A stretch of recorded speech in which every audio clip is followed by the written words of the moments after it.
Okay, welcome back, everybody, to another episode of the podcast. This is the post-COVID episode. I have a really interesting guest, international guest today. So if you're watching on YouTube, you'll see my little scruffy post-COVID beard kind of going on. I had COVID last week, so we're recording today from my office. And Danny will tell us where he's from, where he's recording from. And if you are watching on YouTube, be sure to subscribe. Hit the like button, and if you're listening on your favorite directory and you can leave a review, please leave us a 5-star review so we can keep bringing really good, really interesting content like that with our guests today. So Danny Angers, I want to welcome you from Vosker. We're going to talk about Vosker and all the cool things that you guys are doing, but maybe we want to go back a little bit, introduce yourself, talk about your background and kind of how you led up to being the CFO of Vosker, right? You're the CFO? Exactly.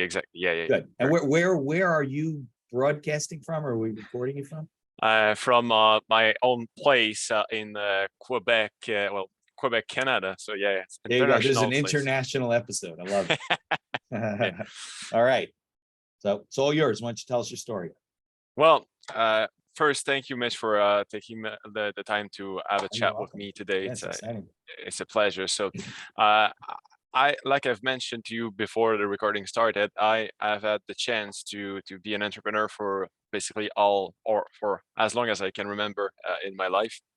I've started many things, many business, many of them that were complete failure, a few of them that were successful, and obviously that led to where we are today with Vosker. We founded Vosker about 4 years ago now. And we grew from, the first year we made about 10 million in revenue, and nowadays we are heading towards 200 million. So So successful. I look at like failures are not really failures; they're just like growing opportunities, right? You learn things and you grow, and you probably learn more when you fail than when you succeed. I think, right? Yeah, one of the things you always learn when you're failing, and you learn a lot more, a lot quicker, and that obviously at some point should lead to success in your life. You hope, right? Exactly. But Vosker, or maybe not the name of the company, but the product that you were going to talk about really existed before, right? You kind of met this guy, so maybe you want to tell us a little bit about that journey. Yeah, sure. How it happened.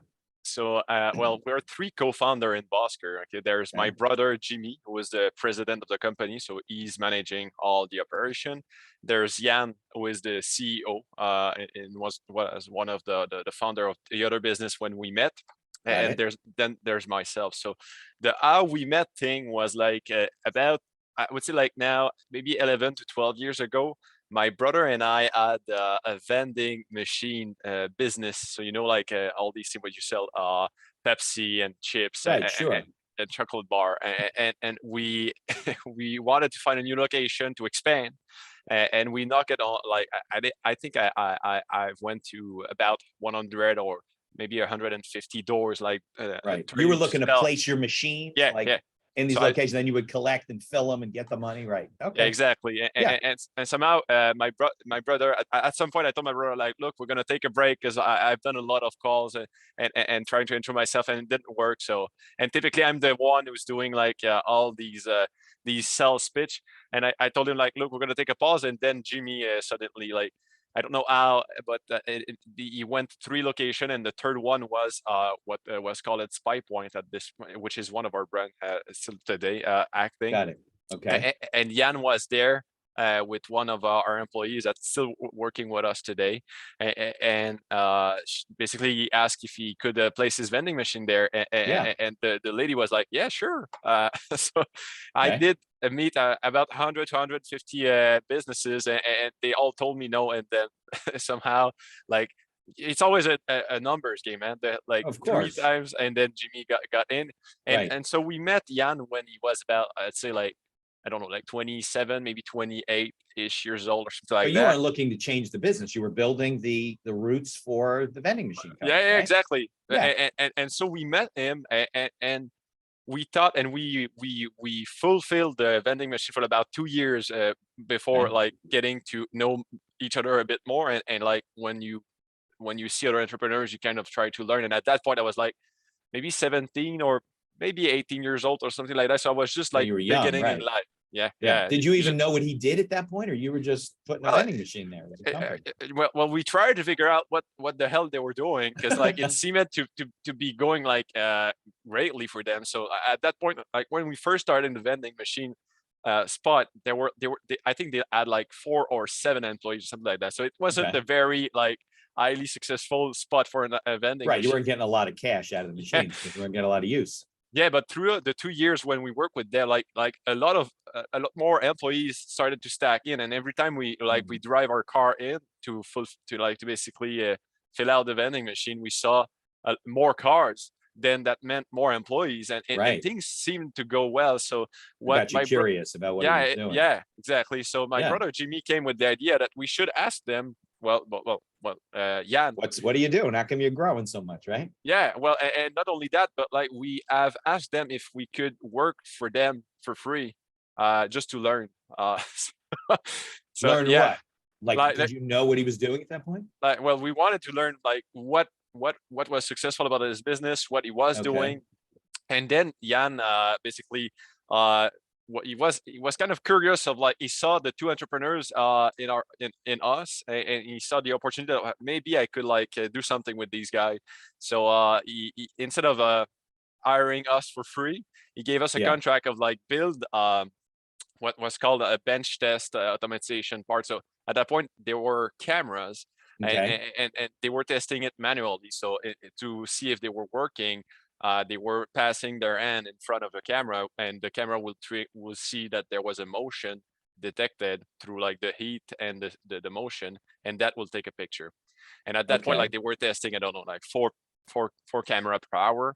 And Jan asked my brother and I to basically build an automated part or an automated test that would enable like them to test a lot more cameras because it was be automated. And so we had no clue of what Well, the that's hell what we I'm were saying. doing. So here you guys, you have roots where you put vending machines out. Why did Jan say, oh, these guys are perfect for building out basically technology or some sort of a system to test the units, right? You just got to know each other, you were good friends, and he's like, oh, I trust these guys. You can figure it out. Well, his point, and still to this day it is one of our main value and it's part of our culture. But he thought like he saw the 2 entrepreneurs. So and then he was an engineer, but we weren't like right. I was at university studying management and accounting, and my brother was doing exactly the same. So no technology background, no engineering background, nothing. And like, you're what, about 10 years younger than him at this point? Yeah, about just so we have about 10.5 years of difference in age. But and at that point I was like selling cell phone as a side business, and that's about the only thing I knew about technology was about like selling cell phones. You mean you were selling service contracts to people? I was a full-time employee at that it was called Kudo, and it's a big cell phone company in Canada. Got it. And Jimmy was working for a competitor, and while we're doing this, we did add that vending machine business, and we were studying full-time. So it was a hell of a ride. But it's not like you guys were 10 years older than him, and he's like, oh, well, you have 10 years more experience, you can help me. But it was totally the opposite. You guys are totally green. I mean, you're ambitious, obviously, right? You got a lot of things going on.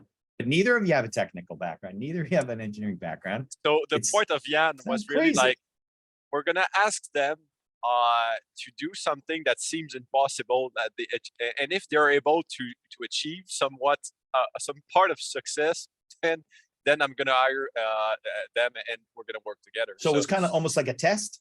Yeah, it was like a test, and we work like that, and it's still till today. Like every executive that gets inside of the business gets some sort of an impossible task to achieve, and we know that it's impossible.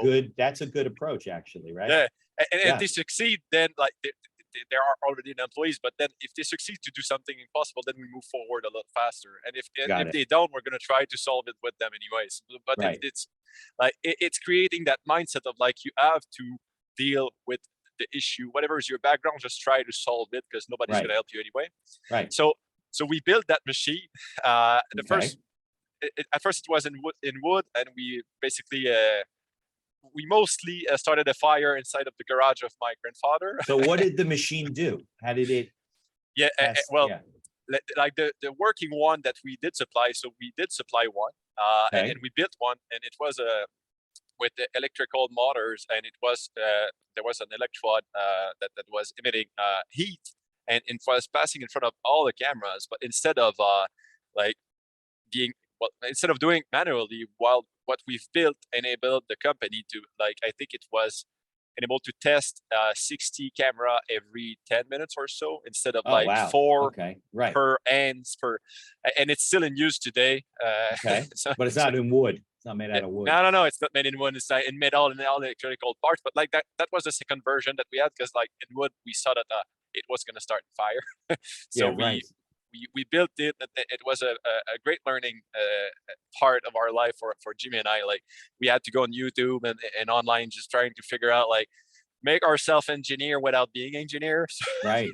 No, So, I look, I'm shocked that this guy who you'd gotten to know, he was your friend now, right? yeah. Great Kind of friend. went with his gut a little bit. I mean, he did set up a kind of a system that said, okay, these guys have to pass this test. But I mean, shit, it's And well, okay. the relations really started there. So like, Yeah.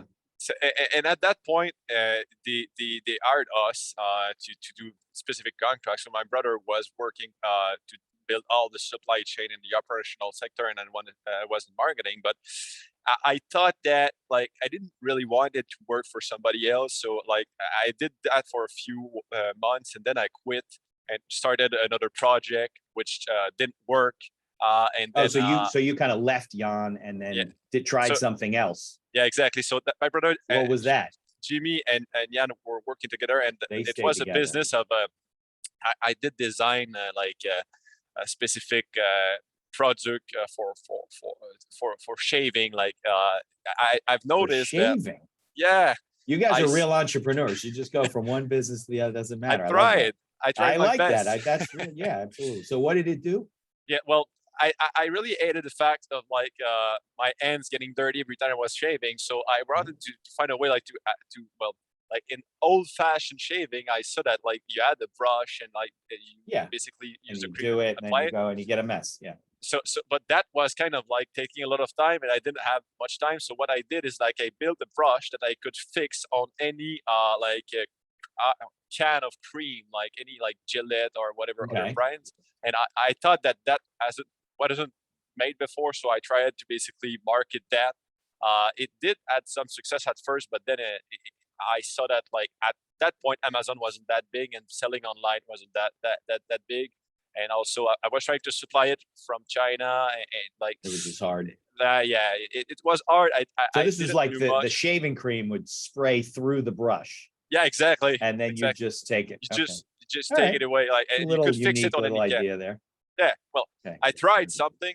It didn't work. I still have a lot of those brush at home. Yeah, that's what Uh, happens when you're an entrepreneur. You end up with garage fulls of things yeah. from one business to the next, right? So, but just like, yeah, I've mentioned prior to that. So there was a lot Yeah. of learning there, and then I paused for a while, and just, like, I had started about 4 business at that point, and just was trying to figure out, like, what was the next step. So I How thought to old were myself, you at this point, Danny? maybe 21 or 22, So this something. is just out of college, basically just Yeah, finished your exactly. degree and Yeah, everything. I Okay. was finishing college. I was still working 40 to 45 hours to my work, and then, well, basically going being at college, and then trying to start that. So that was, like, a bit tough. And I Well, you're told young, myself, like, so yeah, you work 80 hours a week. you're Why you're not, able right? to work those 80 to 100 hours Yeah. without any issue. So what I did is that I tried to find a work where I could learn stuff, and still maybe where I could set up other business opportunity. So I Okay. went to work at a bank.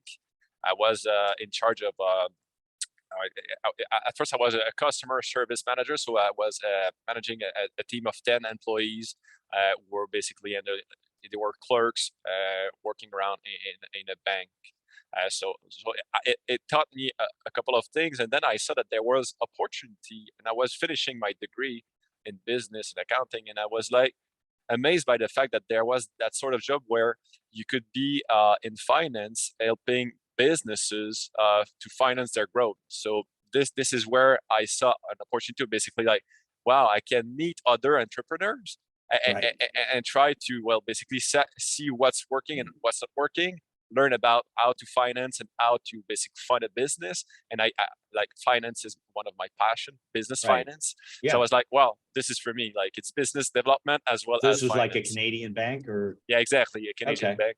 So I've done that for about 3 years and a half or so. And while I was doing that, I was also starting another business. Okay. So always with I that know. I mindset. love it. Like you can't sit still, right? Because if you're Yeah, doing one thing, no, you're like, I got another idea. exactly. So at Yeah. that point, my brother was still working with Jan, and we were very good friends. And we were every like weekend or so, we're having some sort of party where the three of us would Your sit. brother doesn't have the entrepreneurial itch like you. Like he'll just keep No, starting no, other words. He was doing the same thing. he did, and he has. Well, every business that I've done with him. Oh, okay. So that's the point. And my first business in life or first business endeavor is that I was born on the exact same day than my brother, because he's my twin. Just a different year. Oh, you're twins? Exactly. So Identical twins or fraternal twins? no, we fraternal. Yeah, we Okay. don't look the But same. same day you're born. Who came out first? Him or you? Yeah, I did. So Okay. I'm Well, the one that always. explains a lot. Right. Well, I'm not sure if that explained that much, but I'm usually the one who's like kicking the doors and trying to open a new opportunity, and he's Got the it. one making sure we're gonna make money with it. So Got it. Okay. That's a good team though, right? yeah, exactly. Yeah. We both have our way to operate, and then Yeah. so all my business opportunity and business things that I've done with him, and at that point, like I was meeting a lot of entrepreneurs with various businesses Through the bank, through the yeah, position through at the the bank. bank Okay. position, and I was analyzing like their finance strategy and all their product and services. Yeah. And Jimmy was like, I think at that point during those years was like about half of his year to like 3/4 of his year in Asia, developing the supply chain, the operation, and all the technical part of the business that we're growing at that point. That was called Spy Point. For Jan's business. Yeah, exactly. What was it called at that point? Spy Point. Spy Point. Okay. And it's still a big chunk of our business today. So what we've done Right. with Vosker is basically we the three of us tried to merge together everything we were doing, Yeah. and we started from that. So at that point, Jimmy was always going in Asia, working with various manufacturers, and I was meeting entrepreneurs. So the idea that we came with was like I could ask entrepreneurs if they wanted to basically cut middlemen between them and Asia and try to reduce their costs. And for example, you were building, I don't know, something that costed you $1. I'll try to find it for 50 cents. And then I'm going to pocket the difference and you're going to pocket the So like 50 almost cents. like a broker. Yeah, exactly. So I Right. was like, Okay. Makes basically, sense. I was becoming the There's people still middleman. do that. Yeah. You can Yeah. hire them. They don't have any connections in China. You did. So yeah. Yeah. So we did great with that business, which still exists today, still running Okay. a few $1 million a year. And that business enabled us to basically launch another business, which was in real estate. So nowadays we still manage about 150 location or apartments. What units? Apartments? Yeah, units. Yeah, units. Okay. And that's a side business. Yeah. Well, it's not that small of a side business. 150 units is a lot. Yeah. Well, Yeah. so we did accumulate a lot of wealth through that.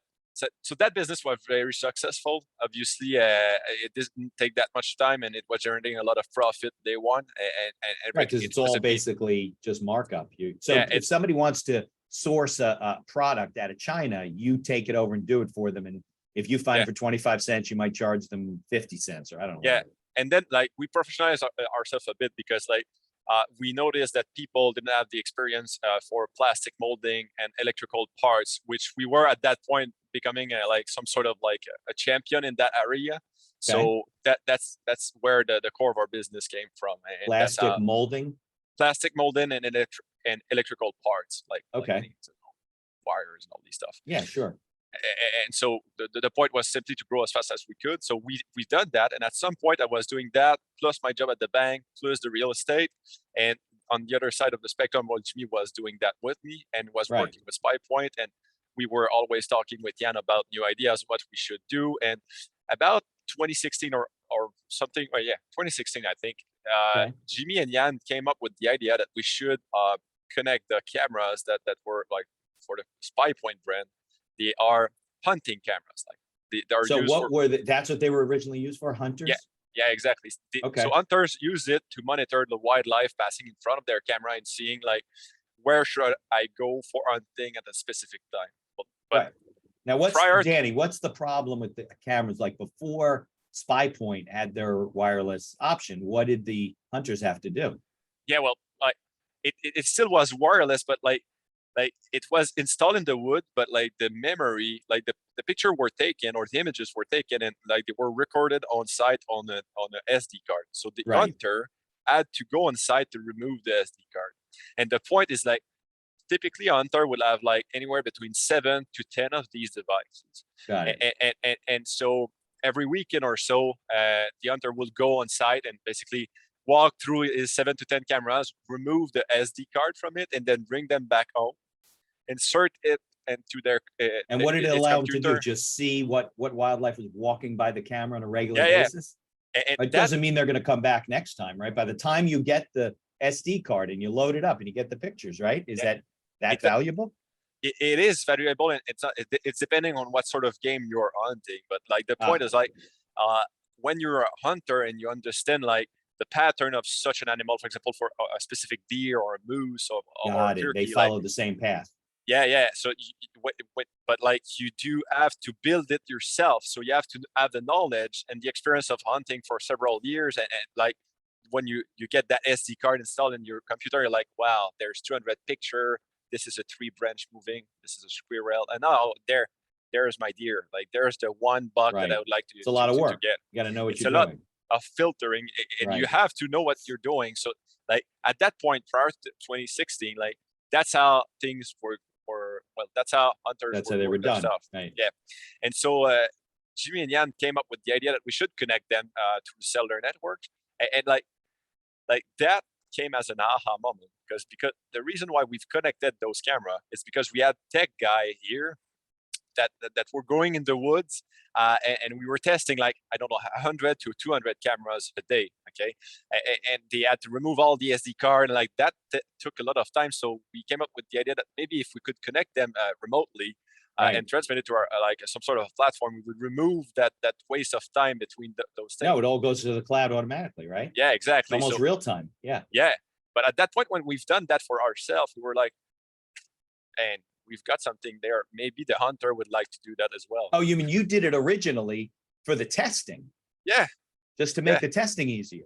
Yeah, exactly. And then you're like, wait a second, why aren't we selling it this way? Okay, good. I Yeah, love but at that point, like remember nowadays it seems like a very cool and easy things to do, but it. Right, then it 2016, wasn't. Right. yeah. Cellular networks weren't built Yeah. like that. No, like people were just starting to use cell phone and just starting to get to know what was a cell phone. Right. There weren't a lot of smartphones, right? It Yeah. was the images. Connectivity was not exactly the same as it is today. So like, right. And just like getting with the first camera that SpyPoint sold with the cellular network enabled, it was like a $500 device, which nowadays like, and at that point, like typical hunting camera were sold anywhere between 80 to 150 So it was a lot less expensive.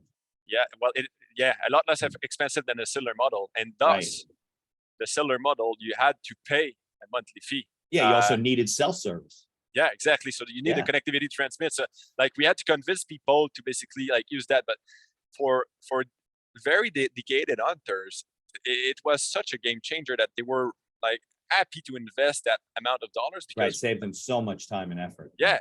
And when you have one of these devices, you start to question yourself, like, why the hell am I keeping going in the wood for like the 7 or 8 others that are not cellular? Right. So like the likelihood that you will invest in the second one, the third one, and fifth one is pretty high. But don't you need a cellular plan for each camera? Yeah, exactly. But right. You can't put them all on one number. Exactly. So you need a cell connectivity by devices, and we're trying to like get that as affordable as we can for the client, right? So that he can get all the cameras once. But like what we've noticed in like 2016, we launched that. 2017 was our first couple of months, and we started noticing something very strange. Before that point, we didn't know exactly what the client was doing with his camera, but we assume it was hunting because like, well, that's who you're selling it to, right? It was a hunting camera. It was a hunting camera sold in hunting like that's where it was store. sold, hunting supply stores. Yeah, exactly. But the point, like we were selling at Walmart, but in the outdoor division for hunting. Right, in that department, right? Yeah, but the point that we saw at that moment was like, now, like when you activate a camera, you have to install the app and say and give us a bit of information about what are you doing. And we were surveying our clients, so we knew at that point that like Paul bought a camera, and Paul installed the camera, but he didn't install it in the wood. He Oh, installed because it it was somewhere wireless, you else. were capturing the data as to like where it was being installed and what it was being used for and things like that. Yeah, and so we started questioning our client and basically asking them like we have is their information. So we called them and say, hey, could you tell us what you're doing with your cam? Right. And, Why is it on this street corner near this building where there's yeah, deer? There's no and deer or moose going by. Of yeah, and well, we had to deal with privacy thing because like it's data, so it's course. sensitive. But like we did everything we could to protect that part. But like we really noticed that 30 to 35% of the time, the folks that were buying our camera were using it for something else than hunting. So But that's a lot. yeah, so assume But you one know, third of the it camera makes a you're point. It selling. makes a point though, how important my son works in this industry, just graduated college, how important data analytics are. Hey, Like the access to data affects so much, because if you didn't have access to any of this data, you would have just kept selling them in hunting stores. How else exactly. would you? Yeah. Okay. And we started to notice like, wow, this might be a good opportunity because like what we started reflecting, or we at that point it was Jimmy and Yan starting to think about that, and at that point we had bought a part of Spy Point, small shares. Okay. You bought into Yeah, SpyPoint. Okay. yeah. So we were co-owners, and then we were like, well, maybe we should try to use that 30% of a thing and try to address it in a different Right. It was a market. much bigger market. Yeah, because like we didn't know exactly that 30% what it was, but we saw so many different vertical like farming, pest control, ag Okay. tech, like Right. was just it was unclear, but we knew there was something because like a third of our cameras were bought for that, and like our cameras are sold in hunting spot. Imagine if they Right. were sold everywhere else, Yeah. and that folks knew that No, it it would be existed. 80% of it would be non-hunting. Right. And Yeah, much bigger business. Right. so it was at that point like we were about making that maybe 8 or 10 million in revenue threshold. Okay. And then we founded Vosker on that basis. So Jimmy and Jan called me and say, hey, like we need someone to kickstart that new venture, and said Right, and like, you knew finance and that stuff. Your brother knows marketing. You got all the skills that you've been developing. I knew finance, business development, and entrepreneurship. So There you like go. at that point, we sit each other, the three of us together, and we say, well, maybe we should start that business apart instead of doing it Spy Point, just to make sure that we already have a great working brand. And it's going fine, but in order to not defocus the team, let's start a new brand and see if it works, then fine, and if it fails, then like So keep the Spy fine. Point for the hunting industry. Yeah, and exactly. start a new brand for other people. Because the marketing would be different anyway. So like Of we course, were like, right. let's try to reach a bigger Yeah, market you with a probably different brand. confuse the whole hunting industry if you started marketing it different. You'd lose those customers. Yeah. So that's the point. So that's how we've done. Right. And what we saw, so we launched that venture in 2018, and then we saw that there was a lot of technology that we were developing in security that could be useful in the hunting industry and vice versa. So we basically merged the two companies. So nowadays, like what we call Vosker is basically Vosker Corp owning like the Vosker security line and like the Spy Point brand. And we grew at that point from that 10 million or so in revenue, maybe it was about 15 at that point, to the heading towards like this year we're going to end around 200 million. So 200 million. See, yeah. So the market's much bigger than. Well, the opportunity of like just cellular connectivity is much bigger than we expected. Right, so, and the industry kept growing, and the infrastructure kept growing, which helped your business. So we grew in hunting, we grew in security, and we are outpacing the growth in both markets. So like there are opportunities, but like since we grew that fast, I knew that like there were capital that would be needed at some point, but like we didn't want it to dilute ourselves too much because we knew that we had something here. And no, but like, what you need a capital to improve manufacturing, to increase the number of units that were coming out. Well, there was a lot of project, and depending on what year, but like just launching a new brand, like you need to commercialize it and to make some brand awareness, so you need to invest in that. Marketing is expensive. We saw that at that point, like our margin weren't that high on the recurring piece, but we knew that like with some R&D, we could not only get a better pricing for the client, but also upgrade our margin a lot for ourselves. So we had to do some R&D on that, as well as, remember when I told you like the device was sold at $500? It's because Yeah. it was literally costing us that price. Right. It was almost a it- very small margin. yeah. And so what we tried to do is basically just like, I'll take the example of Tesla. We built something different. So we just tried to reduce the price so much so that at some point, a lot of people could start and buying that. So we had a very expensive model, but we had to do a lot of R&Ds to actually develop what was to become the model Right. where. So now I see it online. It's under $300 a unit, right? Yeah, so we have $300 units for Vosker, and for Spy Point, we've reached that goal of like $100 or so. So people are like, wow. Instead of buying why should I buy another camera? I'm gonna buy one that's transmitting. And the cool thing with hunters, for example, and to get back to your point of data, is that like through data analytics, we are able to supply them advices that they wouldn't get before that. So, for example, remember when I was telling that you had to know what you were doing with hunting to because all the all the pictures know what you're looking at, right? But with AI and data, we do that for you. We can tell you like, look, today it's a rainy day at that specific location. It's like you should go on at that place instead of that one. We can map out like where the animals are going, depending on the weather and the day and all that kind of stuff. Yeah, and there are some things that you don't want. You're giving them advice and recommendation about like temperature and all these stuff. You cannot know for sure if there's something that's going to be there, but you don't want to. You cannot just film like. Because there's something about hunting. You have to make sure that the animals are not put at a disadvantage. So in order for it to not be poaching, we can see exactly now. Right, there's got to be a sport to it. It's not fair to the animal. That's what I was going to say. You got to make a device to help the animals. That you're helping the people, and the animals just getting shot all over the place. Yeah, so you cannot do that, because otherwise that would not be like sports anymore. Right. So what we've done is that we deliberately blocked our camera not to transmit our hunting one, not our security one. Yeah. Not to transmit immediately. So, because if you were to know, for example, that there's a big buck right in front of my camera, you take your pickup and go and try to shoot it. But like, the point is that we don't want to be part of that. We want to be part of a sport. So we deliberately like reduced the capacity of our camera to transmit immediately, or tweak it in a way that made sure we did respect and our client did respect the law in various states about that, and make sure that not only the law but the fact that it's a sport remains a sport. That's all built into the algorithm of how the camera works and trains. Exactly. And that's the same thing for security. For security, it's a different matter. Like, you want to monitor who's getting in your backyard, or so you want to see its face. Yeah, you want to see real time. Yeah, and we're working on AI analytics where like we give you recommendation of like, look, it 3 days in a row we've seen that pickup suspecting like activity, suspicious. Yeah, right. So we're moving towards that, but you always have to be careful, because like there's data privacy issue and all these stuff. Yeah, I mean the companies like Ring and Simply Safe, they all have those kind of issues too. You know? Yeah, exactly. So we are hiring a bunch of lawyers to make sure that what we do, is it right, is it okay, and we strive ourselves to just be a good company. I do understand.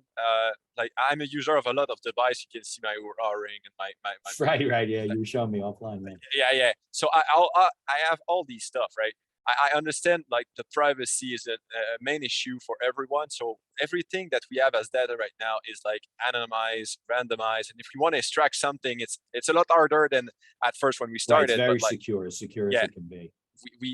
Secure as we can make it secure, but like you never know when a hacker is going to try to. Of course, you always want to be one step ahead, but it doesn't stop.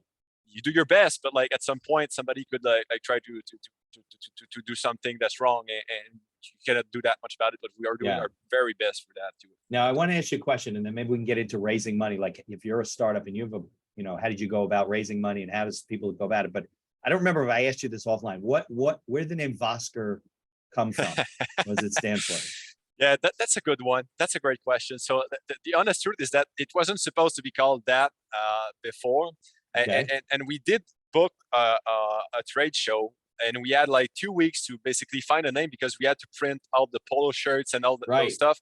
And like, it was the the D-Day. We had to choose something, and we were going every year or so. My brother Jan and I are going hunting, moose hunting. It's very far in the wood, and we tried to find names. So we were writing down a bunch of names. Jan was driving, was saying things out loud. I was taking notes. Was just trying to like figure out what sort of name. And Jimmy was on like the patent and trademarks, trying to see Doing like, search, right? yeah, is that name Yeah. taken? And we basically came up with like a list of about 5 to 6 names. While we were trying to drive, and it's a long drive. I think it's like 7 to 8 hours to get to our hunting location. And so Got it. we had a lot of times. And once we got down to those names, we picked up the phone and we started to call our friends. And what I would say, I will call them the average Joe of this world and ask them like, look, I'm gonna give you 5 names. Tell me which This ones. was the focus group. You like didn't have a lot of time, but this was your focus group, right? Exactly. Yeah. So we've called them, and like we've got those 5 names, and Vosker came out as the one that sounded the best. And what we wanted it to sound is something like quality, and that could be not scary, but like it seemed like there was something there. Like you cannot treat that in a way that's not respectful. And we thought like if it could sound like Scandinavian or German, that would fit with our accent that are French Canadian speaking, and people Right. will think like we're German, like Right. so that's how it came But from. Vosker's a made up word. It doesn't mean Yeah, anything. it doesn't mean anything, and like we bought the .com, and this is how It was available, right? Yeah, exactly. So you have the trademark in the US and in Canada? Yeah, exactly. Yeah. That's a good story though. It's not like it's a combination of the first 3 letters of something and the last 3 letters of something else. We just tried a lot of like, we just like, that word. I think honestly, we had about 30 at first, and then we just tried to figure out. Narrowed it down. Yeah. Do you remember 1 or 2 that were in the final running? Yeah, something like Jester and Falco, or like Flactor, or I don't know, like something. And Vosker ended up. Yeah, it's ended up to be Vosker. Yeah, V is very Scandinavian. Yeah. No, that's, I'm just curious about that. Okay, so let's get into then raising money. So now you know that there's this potentially much bigger market, or at least you think there is, like there's something going on. How did you start? Because you did know finance, right? And you had worked for banks. So how did you start by looking to raise capital, really? Private investment. So we wanted to find the right partners, and at first we raised a debt because we were able to raise debt. So right, meaning you borrowed money, you issued debt securities. And then when the elastic was at the maximum capacity of like where the debt could bring us from, I knew, or we knew, that like we should take equity. And by we knew, I made like sure that the bank called us and said like, look, it will be a really nice time that you guys take equity. So this wasn't private borrowed money that converted to equity. This is like you borrowed money from banks. Yeah, exactly. Yeah, right. So they're like, I think you guys should raise some money and pay us off. Right? That was basically. It seemed that way because, like, look, they love it, the fact that we were growing as fast as we were growing, but like the scariest thing for banks is like basically when you grow too fast and you don't have enough equity, then at some point that may fail. Right. So you got to be able to service your debt. Yeah. So they asked us like, look, we understand that you have got a great business, but if you could find some partners that could be helpful in a lot of ways. So this is what we've done. Okay. So, but before starting, like, I must mention something. The reason why we started raising capital in various ways is because we have this thing in our business where we always ask who we should talk to next. Okay. And that may seem like a weird question, but I'm going to explain to you why it's important. Okay. Because I started doing that a couple of years ago, and that has allowed me to meet a lot of successful people. And every time I was meeting someone successful, I was asking, tell me, what is it you do in life to be successful? Right. And how do you see the world? Advice from people that have that have been successful. And I've asked them, like, if I can help you out in any way, just let me know. Okay. And then I was always asking to those successful people, do you know someone else I should talk to? Like, who should I talk to next? And that led me to meet various entrepreneurs, successful one, unsuccessful one, various executive, and like in every sort of business, and some like were like multi-billionaire guy that is great advice, because you're building a network and you're getting advice and learning things. Yeah, it took them a lifetime to figure out. And so I was, while doing that and while reading books and just trying to do our best with the business, we thought that like with all these things, it should be time to raise equity. But like one of the contact that I have told me that, Danny, do you know what's the that's really funny. I'm not sure if I could say that right now, but like he told me, do you know what's the biggest technological advantage of a technological company, of a Okay. tech company? I was Yeah. like, well, no, tell me. I assume like it's IT, people, Right. culture, whatever, like something like meant or related to the business. And he told me, no, it's how much money it can raise to grow faster and basically overtake its market. Right. Because they burn because you're always in a race when it comes to technology. Yeah. You just want to basically, like in technology, there can only be one winner. And you can have a few like that will be number 2 or 3, but like you number still make one, money, right? But right. The number one's going to take 70 to 80% of the market and like all the profitability that comes with it. So from that like little part or of piece of advice, I was like, wow, that's profound. Right. I hadn't really thought of it that way. Yeah, exactly. So because at that point, you guys have been resistant to really raising capital, right? Giving away equity. Yeah, because we kind of know that, like, look, we're the number one in the hunting space. We're also the number one in security right now. And like our business model is some sort of mousetrap. And it's an ecosystem.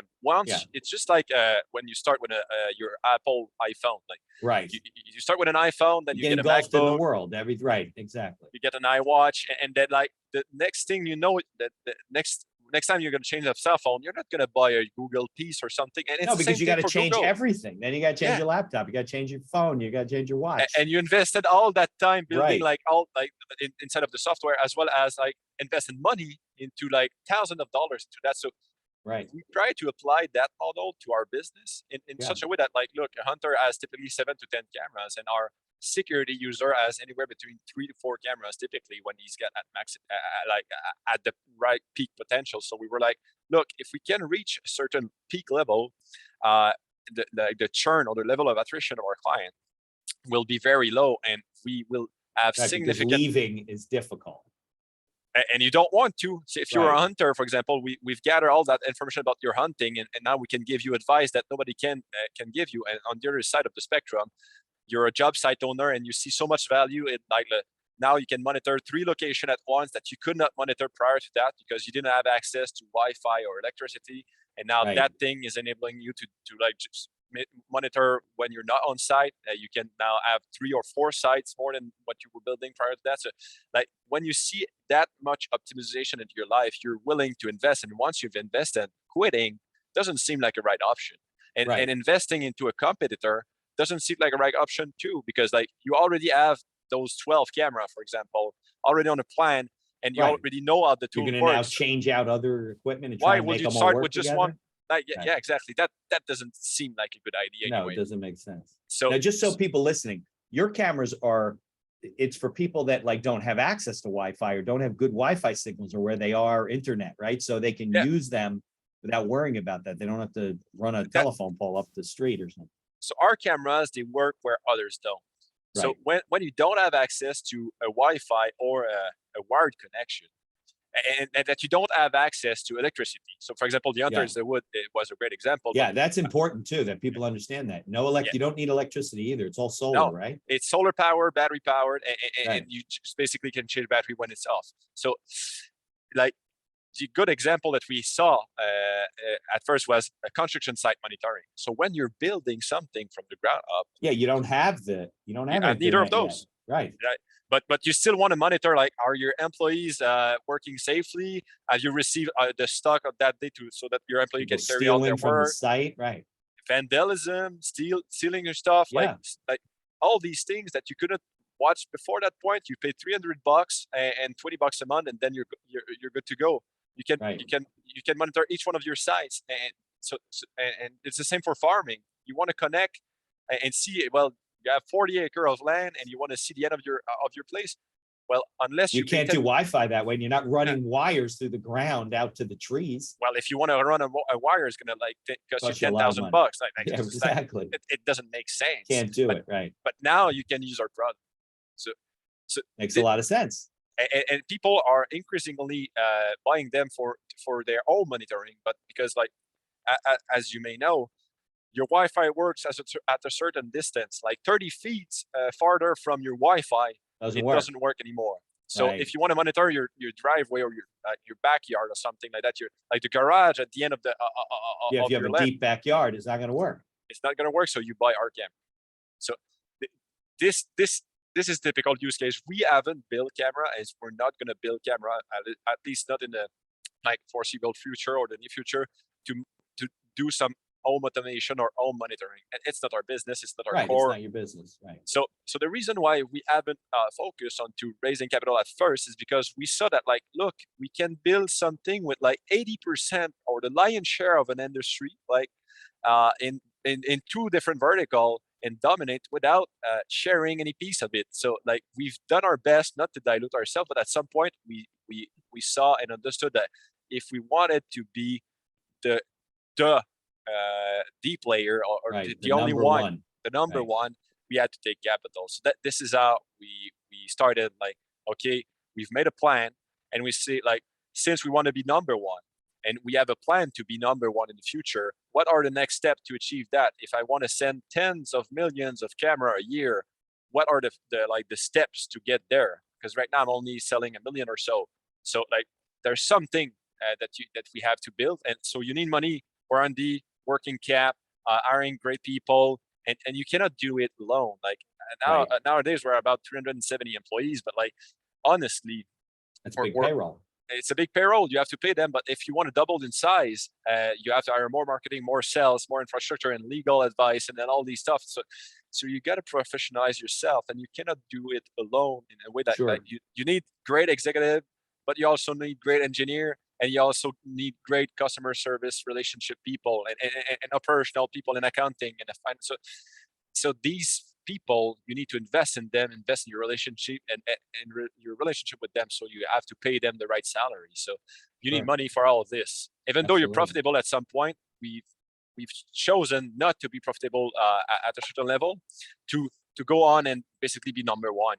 And we always have that choice of going back to profitability, Yeah. which is not the case for all startup or tech company. But like, if one of the business advice I would give to anyone is like, unless you have something that you know that you have to burn through billions of dollars to be the only one, it's going to be worth trillions of dollars, then that makes sense to only like invest and burn that capital to grow as fast as you can. But like we Right. should like some sort of a hybrid way where like a mix of like profitability, growth, and the right mindset would enable us to still dominate the industry and keep the lion's share of our Right. business. And so you built a strong company to start with. You didn't come in with an idea and saying, hey, let's give away 90% of the company so we can grow this thing and end up with 10% of $1 billion company. You wanted to build a solid foundation. Exactly. So we're still aiming to be a multi-billion-dollar company, but the point is like I would rather do that with a very significant amount of it than not.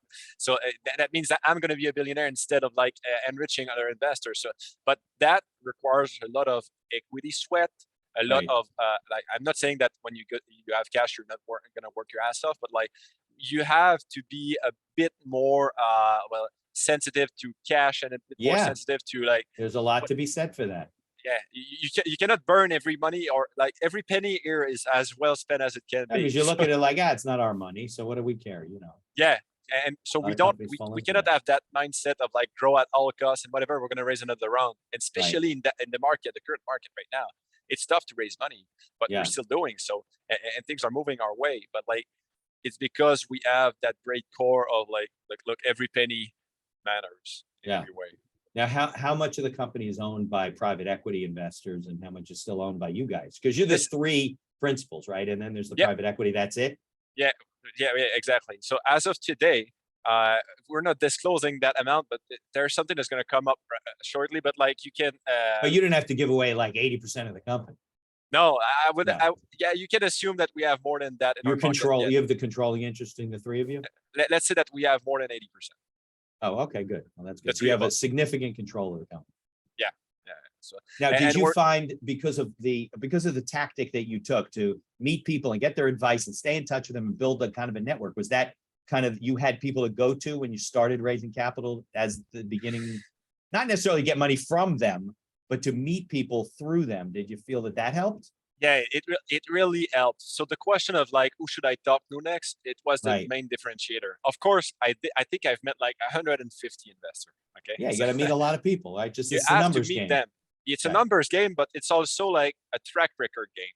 Like they Right. want to see like what Yeah. you've told them. It's just like a public company. Like if you're telling them that you're going to meet a target and you're not meeting it, then like a year later when they see you, they're not going to believe in your story. But Of course. what we've done is that we've told them like, look, here's where the company is going. Like, and these are the numbers we will achieve. And we started to cultivate those relationships. Like 4 years ago, I started raising capital. Day one of your company, you have to start to build your relationship. Okay. Right.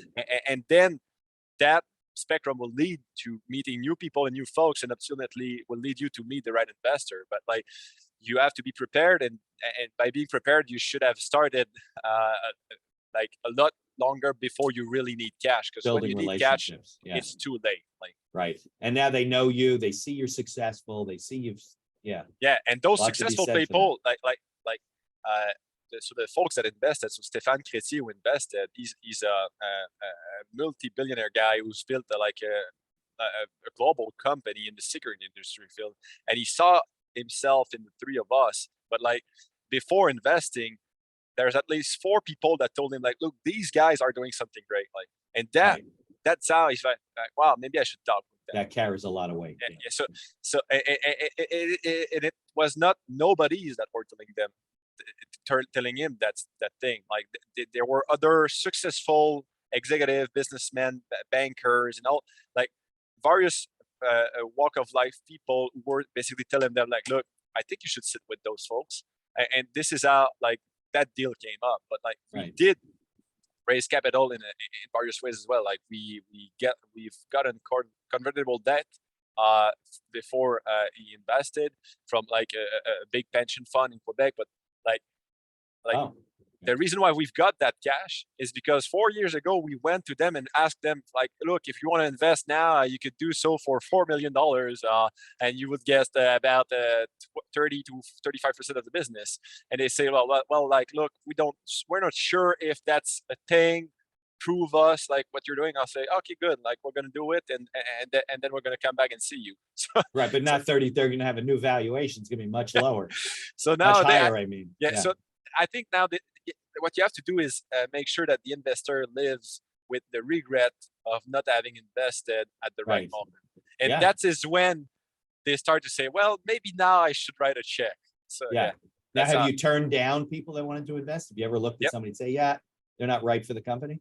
Yes, we did. I think like that's also important, because like you have to make sure that the shareholder that are going to get on board with you are aligned with what That they're not you just are. bringing money to the table, right? They're That not just like, and look, like private equity of this world is like, they're always like, look, we're going to give you that much money, we're going to take the control of your business and help you Right. out build something much bigger. And I'm like, wow, this is great money. Like when somebody is telling you like, every one of you, the three of us, Right. the three of founders, you're gonna get 100 million each, and then we're gonna grow the business. You start to reflect and say, hey, that sounds like a pretty nice offer. Like let's reflect on that.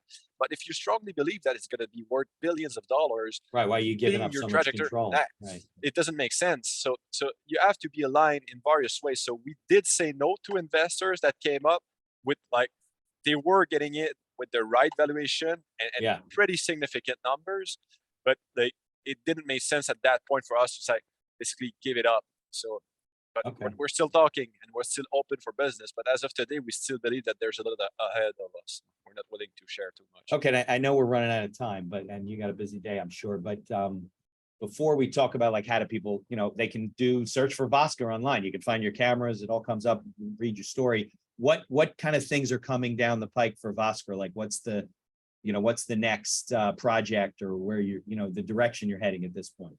Yeah, so we want to accelerate the brand awareness thing about the Vosker security. So the last 3 years, we really tried to focus on like, what is it that the client really wants to get Right. as a product?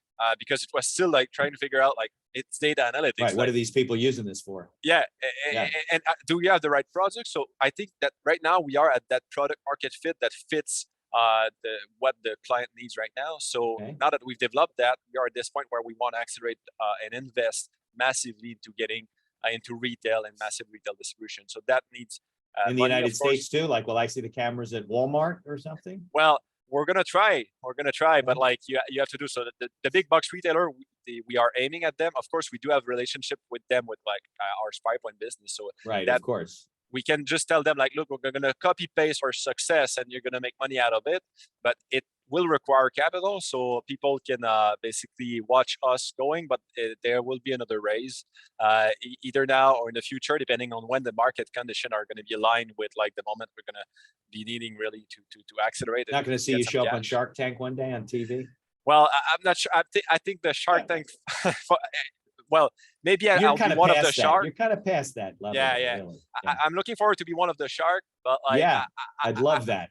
I don't think I'll be at the show to present. No, I think we're Right. kind of past that. Exactly. Absolutely.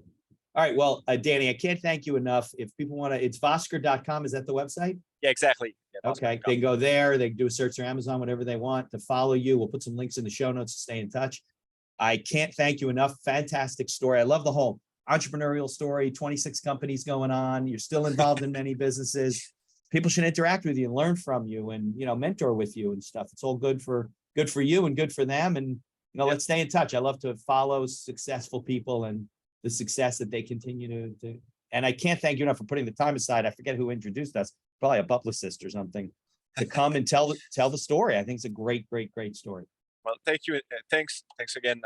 It was a pleasure being with you this morning, and I'll be more than happy if I can come back later in the future. Thank you, Mitch, for your time.